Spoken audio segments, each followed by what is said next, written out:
morning, everyone. Good morning, ma'am. Let me see Manata Junior, and my topic is all about prenatal development. So, what is prenatal, everyone?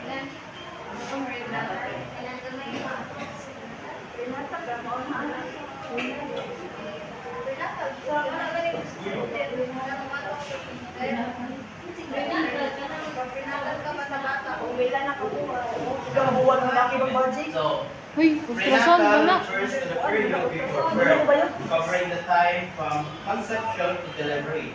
It includes the entire process of baby's development inside the mother's womb. So this stage is crucial for growth as the body structure, organs, and system form and mature.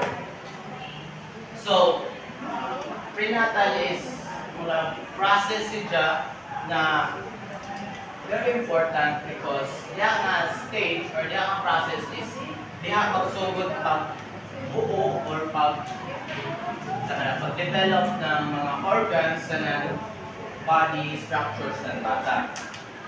So there are three phases in prenatal development. First is the germinal stage. First 2 weeks, conception, gestation, formation of placenta. What picture is that?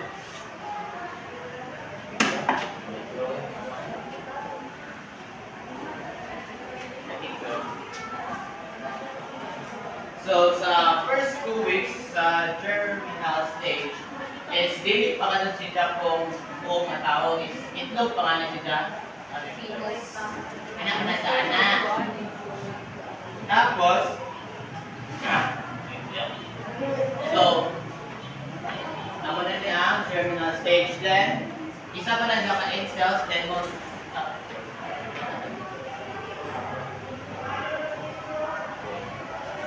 so, after 1 week or pinaka days is ano siya, travel na siya ayon sa uterus, tapos when nag-travel siya is magkahamong po ang iyong cells sa ilayo, which is ma-form siya into zygote.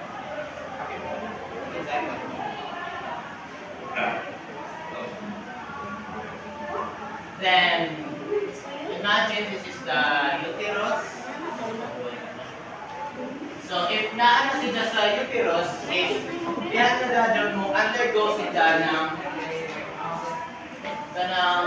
tawag ka na multiply ka ng iyong cells. Like, kung sa una is isa pa, tapos nagkaduha, magabot niya sa uterus is magkadaghan naman siya.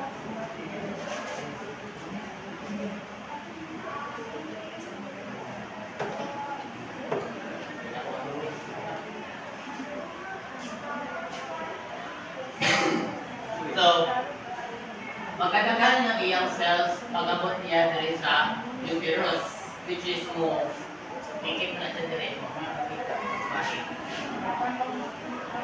Then, after 2 weeks or in 2 weeks, mag-give na siya ng mga nutrients, like mga supplements para sa iyang pag-grow kanin. Kaya after daw na phase is moabot naman dyan sila sa embryonic stage or dili na sila kung cells ang nakabutang diri, which is kanang murag naanas dahil loon niya para nang sa itlog ano sa mga tayong murag ay embryo. Ingana na sila na 2 weeks or months. So sa first 2 weeks is mao nang murag ng embryo panay. Then after that naano na siya pag more than 2 weeks na is mauna na naano siya kung forma ng murag tadpol manata na.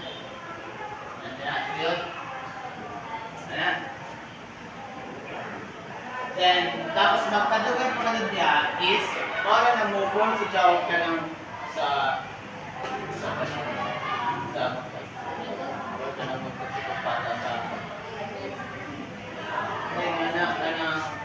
naanay nga na siya dapat tulad na baby pag imo pa sa babae o naman sa bayo at nakinaan na sila naan na bata niya tapos critical po niya sila nga stage dili ang pinaka-critical na stage kay dili po magsugod ang pinakauna na pag-construct ng mga organs ng bata pero dili pa kada siya kung pangkunanal, dili pa siya kung kanang function nito parang nag-develop kasi siya ng isang mga organs kanin like heart, brain, and spinal cords. Tapos,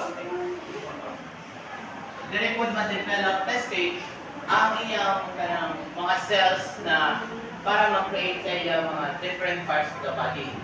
Para sa hair, skin, yan. Then the third stage is mga natang sa fetal stage. 2 months where steadily growth, continuous movement, capability begins, brain cells multiplying of variability.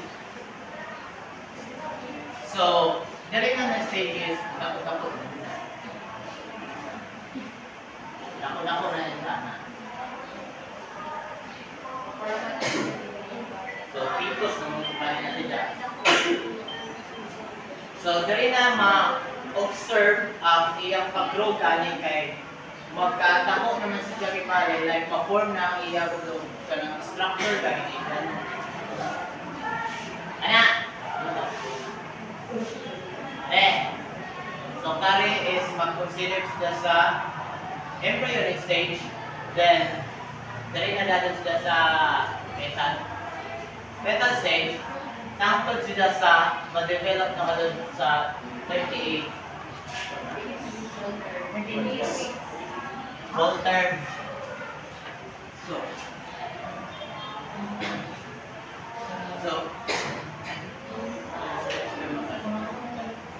So ang sa pag-ibalik fetal stage is murag diri na gani siya fully developed na murag ready na gani siya na kanang makasurvive na sa pagmagawas na nila sa womb na nanay pag ianak na ba. Dili kibali siya ka ng mga buhok ito kumpleto na nanay iyang kamot, thinking, mata, nanay iyang buhok, murag kumpleto ka ng lagot sila.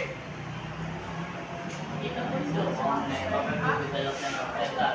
Susugod sa gamay, pero po kind smile and problems system working. So, it involves growth from single cell to an organism complete with brain and behavioral abilities. So, matawag na from a single cell na nag-multiply siya hangtod sa nabuo siya pagka-zygote, then nag-turn siya into a fetus. Na after 3 semesters, na mahimo na sila na full word reading. Yes, ra? Yeah. Kaya ako tribal. So, that's all. And the next reporter will be Saleh.